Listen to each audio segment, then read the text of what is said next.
నమస్తే S6 news కి స్వాగతం. బులెటిన్ల ముందుగా హెడ్లైన్స్. ఢిల్లీ బీజేపీ కేంద్ర కార్యాలయంలో సంబరాలు. 27 సంవత్సరాల తర్వాత అధికారం చేపట్టబోతున్న ఆనందంలో బీజేపీ కార్యకర్తలు. రాబోయే రోజుల్లో దేశమంతా బీజేపీ ప్రభుత్వాలే. బండి సంజయ్.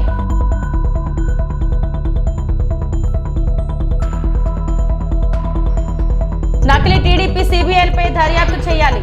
పీతల మూర్తి యాదవ్.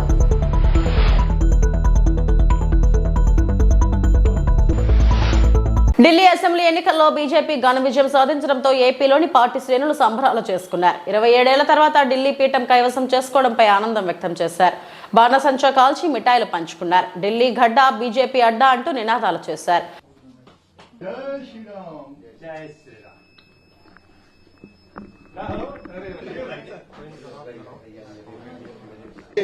अब तो कहना है ना चाहिए था और दिल्ली में भाजपा सरकार चाहिए था, इन झूठों पे कड़ा प्रहार चाहिए था और दिल्ली में भाजपा सरकार चाहिए। बहुत बहुत ये हमारा अध्यक्ष जिंदाबाद, मेरा वीरेंद्र सचदेवा जिंदाबाद। इस व्यक्ति के हाथ में यश है। देखिए, कभी कभी हमारा वश होता है और कभी कभी हाथ में यश होता है। So we are proud of our state president Virendra Sachdeva ji and हर कार्यकर्ता को धन्यवाद। मगर हम सभी लोगों ने मिलकर के मोदी जी की गारंटी को धन्यवाद दिया है।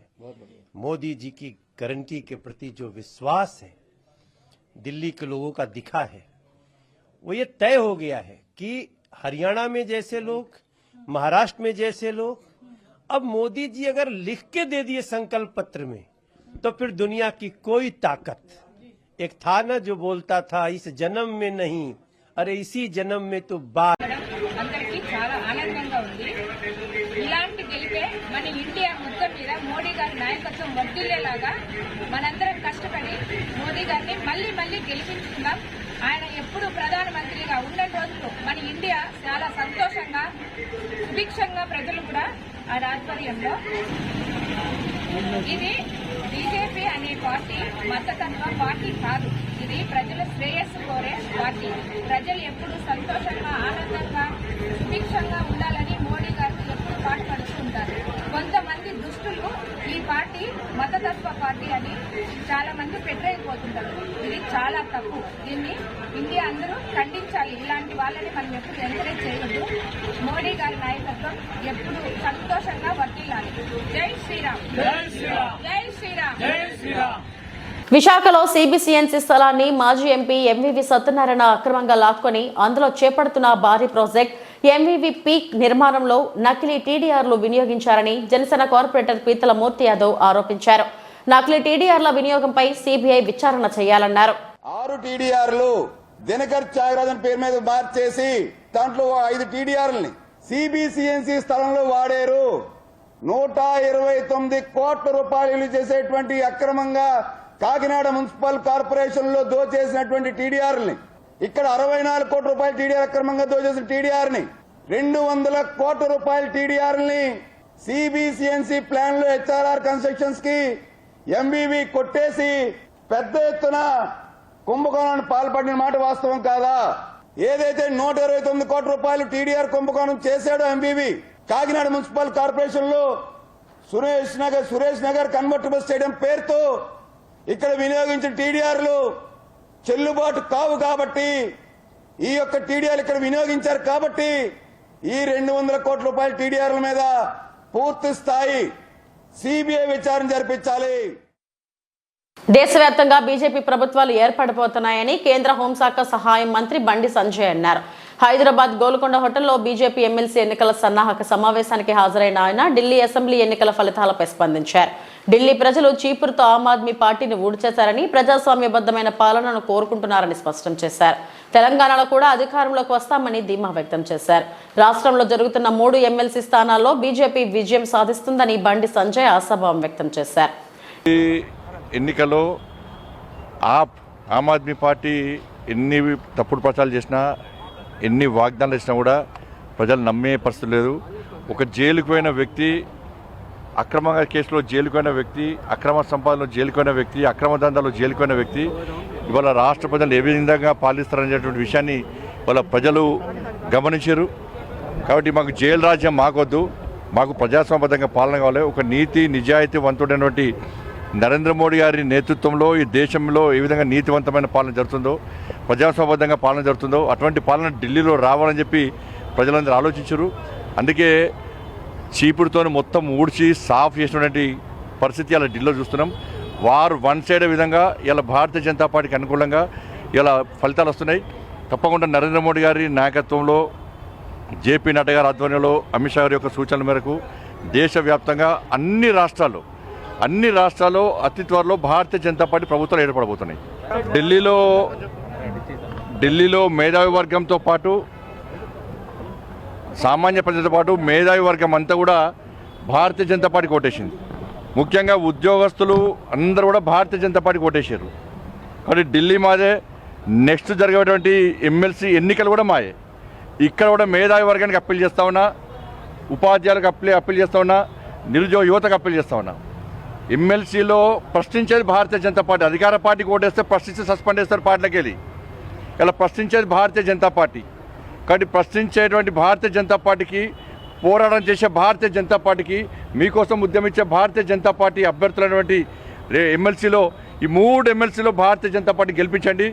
ఢిల్లీ మేధావి వర్గం ఏ విధంగా మంచి నిర్ణయం తీసుకుందో అదే నిర్ణయాన్ని తెలంగాణ రాష్ట్రం నుండి 3 ఎమ్మెల్సీ ఎన్నికల ప్రాంతంలో మేధావి వర్గము ఇలా ఆలోచించి మీ ఓటును వినియోగించుకొని ఢిల్లీ మాదే, ఇక్కడ 3 ఎమ్మెల్సీలు మాయే. వైకాపా అధ్యక్షుడు జగన్మోహన్ రెడ్డి మరో 30 ఏళ్ల పాటు అధికారంలోకి ఉంటామని ఉత్తుత్తి మాటలు మాట్లాడుతున్నారని జమ్మలమడుగు బీజేపీ ఎమ్మెల్యే ఆదినారాయణ ఎద్దేవా చేశారు. ఆయన 30 ఏళ్లు ఉంటే తాము కూడా 30 తరాలు అధికారంలో ఉంటామని వ్యాఖ్యానించారు. నోటికి ఎంత వస్తే అంత మాట్లాడటం మంచిది కాదని జగన్కు ఆదినారాయణ రెడ్డి హితవు పలికారు. కేంద్ర రాష్ట్రంలో బీజేపీ ప్రభుత్వం అధికారంలో ఉన్న కారణంగా వికసిత్ భారత్ వైపు అడుగులు వేస్తున్నామని వ్యాఖ్యానించారు. కడపలో ఏర్పాటు చేసిన మీడియా సమావేశంలో ఆయన మాట్లాడారు. 30 సంవత్సరాలు నా పాలన. పోయినసారి కూడా అంతే, అంతకుముందు ఓడిపోయినప్పుడు అంతే. 30 ఏళ్ళు నా పాలన. 175/175 ఎమ్మెల్యేలు, 25/25 ఎంపీలు. పోలింగ్ తర్వాత కూడా ఆయన మాట తప్పినారు అనేది ఆయనకు అలవాటది. జగన్ రెడ్డి గారికి నా ఎంట్రుక పీకలేరు ఇది స్టేట్మెంట్. నీ ఎంట్రుక మేమెందుకు పీకుతాం? మేము బీజేపీ పార్టీలో ముందు కొడతాం నేరుగా. నీకు ఎంట్రుకే లేకుండా చేస్తాం, నీకు రాజకీయ స్థానమే లేకుండా చేస్తాం. అది అభివృద్ధి ద్వారా, వికసిత భారత్ ద్వారా. కేసుల గురించి చెప్పడు, తను తిన్న డబ్బులు, తన కేసులు వివేకానంద రెడ్డి ఇష్యూ చెప్పడు. సొంతంగా తమ్ముడు ముద్దాయని తెలిసి వాళ్ళే చేయించినారని తెలిసి మాకు సంబంధం లేదని చెప్పడం. ముందు గుండె పోటునడం, మళ్ళీ గుండెలో పోటునడం. కర్నూలులో మీకు అందరికీ తెలుసు, విజయసాయి రెడ్డిని అరెస్టు అది అవినాష్ రెడ్డిని అరెస్టు కోసం కర్నూలుకు పోతే రకరకాలుగా లోకల్ పోలీసులను అడ్డపెట్టి ధర్నాలు పెట్టించి దాన్ని వాయిదా ఇప్పించాడు. మళ్ళీ ఆమె సునీత గారు, వివేకానంద రెడ్డి కూతురు, మళ్ళీ పిటిషన్ వేసింది. సాక్షులు కూడా ఒక్కొక్కరే జారుకుంటున్నారు, పైకి పోతున్నారు. లేటెస్ట్ పిటిషన్ వేసింది ఆమె, త్వరగా పరిష్కారం చేయండి అని కోర్టులో. ఎక్కడికి పోతుంది ఈ ప్రయాణం? వైఎస్ షర్మిల ఓపెన్గా చెప్తాంది. నీకేమో చిన్న, నేను గతంలో చెప్పినట్టు జగనప్పకు రెప్పకు దెబ్బ తగిలితే హత్యా ప్రయత్నం.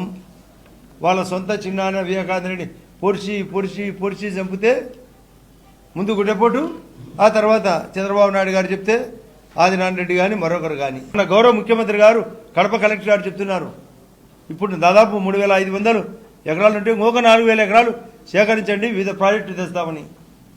ఇక్కడే మహానాడు నాడు తెలుగుదేశం ఇక్కడ మహానాడు కడపలో జరగబోతుంది. అన్నీ కలిపి మేమంతా ఒకటిగా ఉన్నాం, ముగ్గురు వేగపోయినాం. నిన్ను జగన్ రెడ్డిని మేము ఏకమైనాం, నిన్ను ఏకాకిని చేస్తాం, నామరూపం లేకుండా చేస్తాం. నేనే ఏంది ఇది? నిన్న పోలింగ్ తర్వాత కూడా లండన్కు పోతూ మళ్ళా 151 కంటే ఎక్కువ ఎమ్మెల్యేలు, 22 కంటే ఎక్కువ ఎంపీలు. అంటే రాజకీయాలంటే చింతపండి వ్యాపారమా? ఏదో ఒకటి ఉన్నతమైంది. ప్రతి ఒక్కరూ దీన్ని అడ్డపెట్టుకొని ప్రపంచమే మా మోడీ గారిని విశ్వగురువు అని ప్రకటించారు. వైఎస్ఆర్ పార్టీలకు వాళ్ళు అంగడి, ప్రతి దాంట్లో అంగడి. నేను ఇంతకుముందు చెప్పినా మళ్ళీ చెప్తున్నా, పెద్ద సారు జగన్ సారు పెద్ద అంగడి. అది పద్మనాభ స్వామికి ఒక నేలమాలుగైతే ఈ స్వామికి అనేక నేలమాలుగలు. ఇంకా అవినాష్ రెడ్డి, విజయసాయి రెడ్డి, వైవి సుబ్బారెడ్డి, పెద్దిరెడ్డి రామచంద్రారెడ్డి వాళ్ళు సూపర్ మార్కెట్, ఇంకా కిందోళ్ళు చిల్లర మార్కెట్, ఇంకా చిన్నోళ్ళు బంకు మార్కెట్. ఇది చేసి సత్యాలు. అందుకే విజయసాయి రెడ్డి వద్దు, ఇంకా సిద్ధ మనకు ఇంకా ప్రమాదంలో పడతామని ఎంక్వైరీ స్టార్ట్ అయిందని ఇక చాలనుకొని బయటకు వచ్చినాడు. ఈరోజు ఇప్పుడే చూస్తున్నా, పోయేవాళ్ళు పోతారు.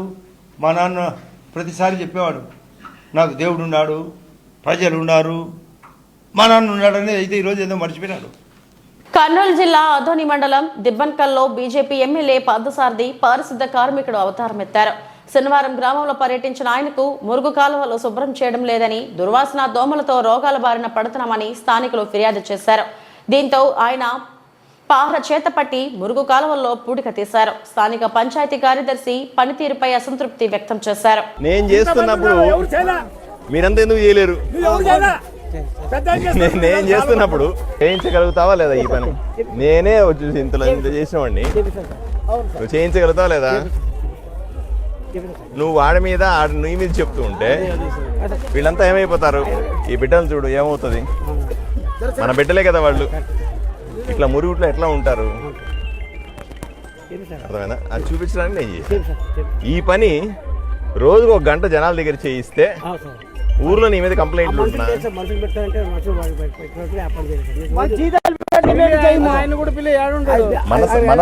ఏలూరు జిల్లా ద్వారకా తిరుమల చిన్న వెంకన్న క్షేత్రానికి భీష్మ ఏకాదశి పర్వదినాన్ని పురస్కరించుకుని సుమారు 10,000 మందికి పైగా భక్తులు కాలినడకన తరలివచ్చారు. హిందూ ధర్మ ప్రచార సమితి ఆధ్వర్యంలో జంగారెడ్డిగూడెం, కామవరపుకోట, కొయ్యలగూడెం, చింతలపూడి తదితర ప్రాంతాల నుంచి భక్తులు కాలినడకన వచ్చి వెంకన్నను దర్శించుకున్నారు. జంగారెడ్డిగూడెం గంగానమ్మ గుడి సెంటర్ నుంచి ఉదయం 6 గంటలకు ఈ పాదయాత్ర ప్రారంభమైంది. పాదయాత్రకు వస్తున్న భక్తులకు మార్గం మధ్యలో దాతలు తేనీరు, అల్పాహారం వంటి సదుపాయాలను కల్పించారు.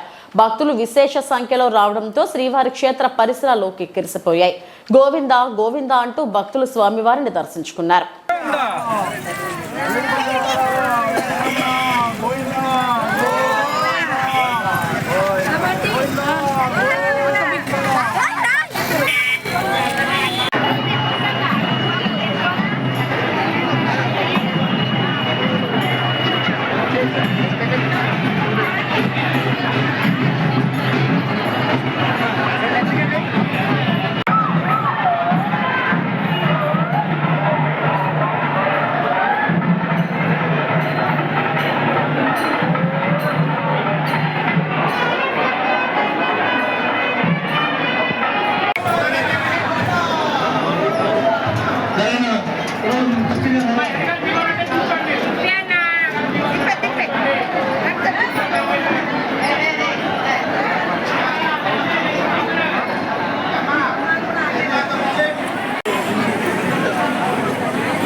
భక్తులందరికీ జయ శ్రీరామ్ అండి.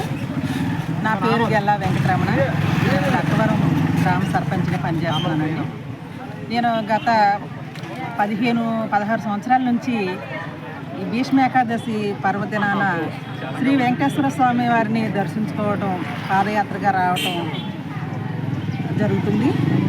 ఈరోజు మహాపర్వదినం భీష్మ ఏకాదశి అంటే చాలా నెలకి 2 సార్లు ఏకాదశి వచ్చినప్పటికీ కూడా ఈ భీష్మ ఏకాదశి చాలా పవిత్రమైన రోజు.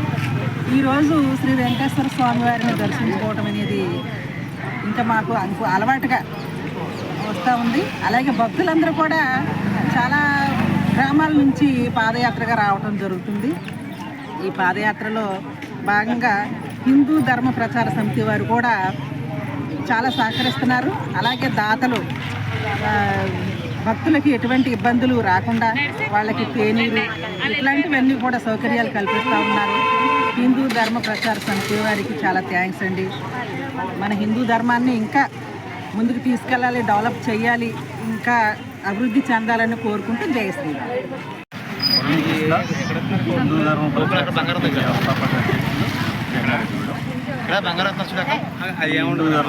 సమితి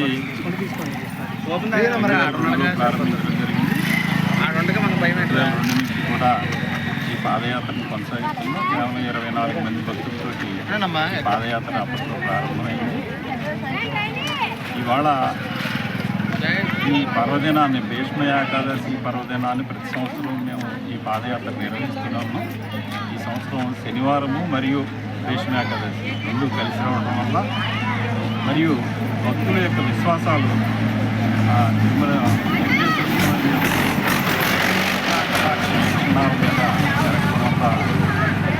ఈ సంవత్సరం 10,000 మంది భక్తులు పైబడి వచ్చారని అంచనాలు మాకు 40 నుంచి వచ్చినటువంటి సమాచారం చెప్తోంది.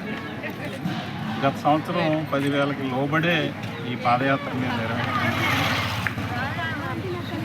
సాధారణంగా ఈ లోకల్లో ఉన్న భక్తులు వాళ్ళ బంధువులకు చెప్పడం, వాళ్ళ స్నేహితులకు చెప్పడం, హైదరాబాద్, విజయవాడ, విశాఖపట్నం అలా ఇతర ప్రాంతాల నుంచి కూడా రోజు ముందుగా వచ్చి వాళ్ళ ఇళ్లలో బస చేసి ఈ పాదయాత్రలో పాల్గొనడం, స్వామివారి యొక్క కృప పొందడం ఇవన్నీ కూడా విశ్వాసాన్ని పెంచుతూ ద్వారకా తిరుమల ఈ వెంకటేశ్వర స్వామివారి యొక్క ఘనత దినదినాభివృద్ధి చెందుతూ భక్తుల యొక్క కోరికలు తీర్చడంలో వారు తిరుమల శ్రీవారిని ఏపీ బీసీ సంక్షేమ శాఖ మంత్రి సవిత దర్శించుకున్నారు. శనివారం ఉదయం వీఐపీ విరామ సమయంలో స్వామివారి సేవలో పాల్గొని మొక్కులు చెల్లించుకున్నారు. దర్శనానంతరం రంగనాయకుల మండపంలో వేద పండితులు వేదాశీర్వచనం అందించగా ఆలయ అధికారులు స్వామివారి తీర్థ ప్రసాదాలు అందజేశారు.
ఎవడు నువ్వు కదా నాకు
కుప్పం ఎక్సైజ్ కార్యాలయం ఎదుట ఈడిగ కులస్తుల నిరసన.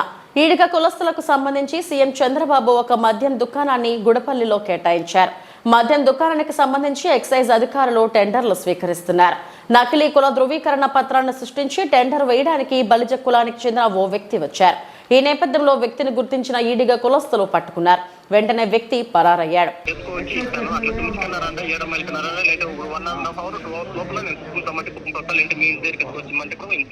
కానీ ఇప్పుడు మీరు ఏ కులానికి సంబంధించిన కార్తిక్ మీరు బలిజానా కాదు హరీష్ హరీష్ హరీష్ నేను చెప్పేది ఒకటి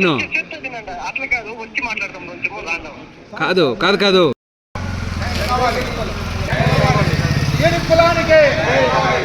కులానికి కార్తిక్ అనే వ్యక్తి దొంగ సర్టిఫికేట్ తీసుకువచ్చి ఈడి కులం సర్టిఫికేట్ అనేసి మద్యం షాప్కి అప్లై చేయడానికి వచ్చినందుకు మేము అడ్డుకున్నాము. ఆయన వచ్చిన వెంటనే పారిపోయినాడు. కాబట్టి ఈ విధంగానే ఇంకా 2-3 దొంగ సర్టిఫికేట్లు తెచ్చి ఈడి కులం అని వేసినారు. దానిపైన ప్రభుత్వం వారు కానీ కలెక్టర్ గారిని స్పందించి ఎంక్వైరీ చేసి మాకు తగిన న్యాయం చేయాలని కోరుకుంటున్నాము. ప్లీజ్ దయచేసి మా కులాన్ని కాపాడండి. మా కులాన్ని దోచుకుంటా ఉన్నారు. ఇది మంచి పద్ధతి కాదని మరొకసారి మనవి చేసుకుంటున్నాము. Thank you. మనవి ఇది చిత్తూరు జిల్లాలో ఈడి కులస్తులకు 10 షాపులు కేటాయించినారు గౌరవనీయులు ముఖ్యమంత్రి నారా చంద్రబాబు నాయుడు గారు. దానిలో భాగంగానే గుడపల్లి మండలానికి ఒక షాప్ కేటాయించినారు. దానికి 4 మండలాల్లో ఎవరైనా వేసుకోవచ్చు. డిస్టిక్ లెవెల్లో కూడా కులస్తులు దానికి సంబంధించిన ఈడి కులస్తులు వేసుకోవచ్చు. కానీ శాంతిపురం మండలంలో ఎంఆర్ఓ గారు రాంగ్ స్టెప్గా వేరే కులస్తులకి సర్టిఫికేట్ ఇవ్వడం జరిగింది. దాన్ని అడిగినామంటే మిమ్మల్ని అడిగి మేము ఇవ్వాల్సిన పని లేదు, మీరేమన్నా గెజిటెడ్ ఆఫీసరా అంటున్నారు. ఇది పద్ధతి కాదు. మేము ఒక సంఘం పెట్టుకొని మా కులానికి న్యాయం జరగాలంటే ఆయన ఈ విధంగా మాట్లాడడం సబబు కాదని తెలియజేస్తున్నాము. చంద్రబాబు నాయుడు గారు కూడా దీన్ని గమనించి దీనికి సంబంధించిన అధికారులపైన చర్యలు తీసుకోవాలని మరొకసారి మనవి చేసుకుంటున్నాము. జై చంద్రబాబు నాయుడు గారు. నమస్కారము. ఈరోజు కుప్పం మండలంలో ఈడి కులస్తులకి వచ్చినటువంటి మద్యం షాపులు కేటాయించినారు ఒక షాప్ని. దానికోసం అప్లికేషన్లు ఈడి కులస్తులే వేయాలి. కానీ వేరే కులస్తులు కూడా ఈడికి సర్టిఫికేట్ని తీసుకువచ్చి వేయడానికి ప్రయత్నిస్తూ ఉన్నారు. దాన్ని మేము అడ్డుకుంటున్నాము. ఎట్టి పరిస్థితుల్లోనూ వేరే కులస్తులకి సర్టిఫికేట్ ఇస్తేనూ మేము అడ్డుకుంటాము. దయచేసి వేరే కులస్తులకి సర్టిఫికేట్ ఇవ్వకూడదని తెలియజేసుకుంటున్నాము ఎంఆర్ఓ గారికి. మరొకసారి చెప్తా ఉన్నాం, మాకు ఇది అన్యాయం జరుగుతూ ఉంది. ప్రభుత్వం వారు ఈనాటికి ఈడి కులస్తుల్ని గుర్తించి షాప్ కేటాయించినందుకు ఈ నియోజకవర్గంలో ఆ షాపును కూడా వేరే కులస్తులు తన్నుకోకపోవడానికి ప్రయత్నాలు చేస్తూ ఉన్నారు. ఇది చాలా దారుణం, అన్యాయం. దీన్ని ఖండిస్తున్నాం. మా ఈడి కులం తరఫున ఖండిస్తున్నాము. దయచేసి మాకు న్యాయం జరగాలని కోరుకుంటున్నాము. ఈరోజు కార్తిక్ అనే వ్యక్తి, ఆయన కలాల్ వ్యక్తి, ఆయన ఇంకొక వేరే కులస్తుని తోడుకోవచ్చి అప్లికేషన్ వేయడానికి వచ్చినందుకు మేము అడ్డుకున్నాము. మీకు ఎవరు సర్టిఫికేట్ ఇచ్చినారు అంటే ఇచ్చిన వాళ్ళు ఇచ్చినారు అని రాంగ్ సమాధానం చెప్తున్నారు. మా కులస్తులు, మా కుల సంఘం అధ్యక్షులు ఎవరికి వేరే కులస్తులకి సర్టిఫికేటు ఇచ్చిన దాఖలాలు లేదు. కాబట్టి దయచేసి దీన్ని గమనించాలని ఎంఆర్ఓ గారికి, జిల్లా కలెక్టర్ గారికి తెలియజేయడం జరిగింది. పట్టుకోణంగా ఆయన వచ్చినటువంటి కార్తీక్ బండెత్తుకొని పారిపోయినాడు. దయచేసి ఇటువంటి అన్యాయం జరుగుతూ ఉంటే ప్రభుత్వం వారు దీనిపైన కఠినమైన చర్యలు తీసుకోవాలని మరొకసారి మనవి చేస్తున్నాము. Thank you. ఇవి ఇప్పటి వరకు నా బులెటిన్ అప్డేట్స్. నమస్తే.